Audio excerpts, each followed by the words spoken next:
दोस्तों, धार्मिक फैक्ट में आपका स्वागत है। आज मैं आपको महात्मा बुद्ध की सीख के बारे में बताने जा रहा हूँ।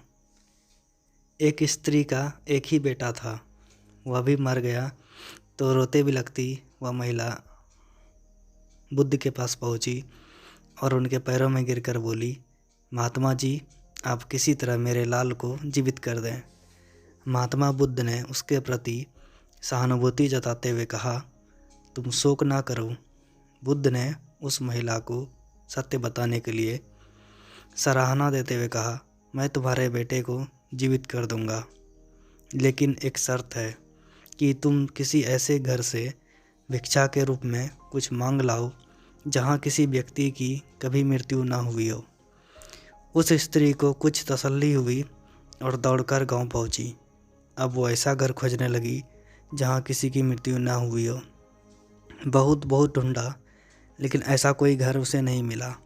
वह निराश होकर महात्मा बुद्ध के पास आई और वस्तु स्थिति से उसे अवगत कराया।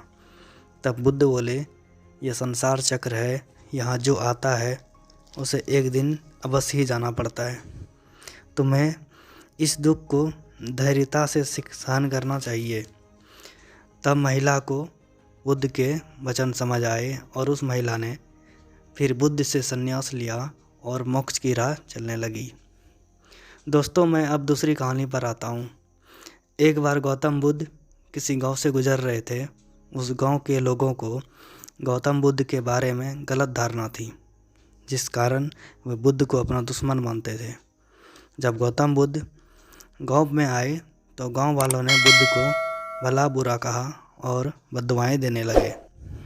गौतम बुद्ध गांव वालों की बातें शांति से सुनते रहे और जब गांव वाले बोलते बोलते थक गए तो बुद्ध ने कहा, अगर आप सभी की बातें समाप्त हो गई हो तो मैं प्रस्थान करूं।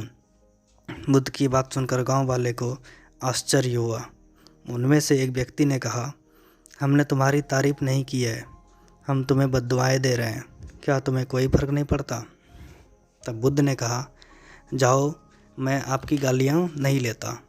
आपके द्वारा गालियाँ देने से क्या होता है, जब तक मैं कोई परिणाम नहीं होगा। कुछ दिन पहले एक व्यक्ति ने मुझे कुछ उपहार दिया था, लेकिन मैंने इस उपहार को लेने से मना कर दिया, तो वह व्यक्ति उपहार को वापस ले गया। जब मैं लूँगा ही नहीं तो कोई मुझे कैसे दे पाएगा? बुद्ध ने बड़ी विनम्रता से पूछा, अगर मैंने उपहार नहीं लिया तो उपहार देने वाले व्यक्ति ने क्या किया होगा? भीड़ में से किसी एक ने कहा, उस उपहार को व्यक्ति ने अपने पास रख दिया होगा। बुद्ध ने कहा, मुझे आप सब पर बड़ी दया आती है, क्योंकि मैं आपकी इन गालियों को लेने में असमर्थ हूँ और इसलिए आपकी यह गालियाँ आपके पास ही रह गई। दोस्तों, अगर वीडियो अच्छी लगी हो तो कृपया लाइक एंड सब्सक्राइब ज़रूर कर दें।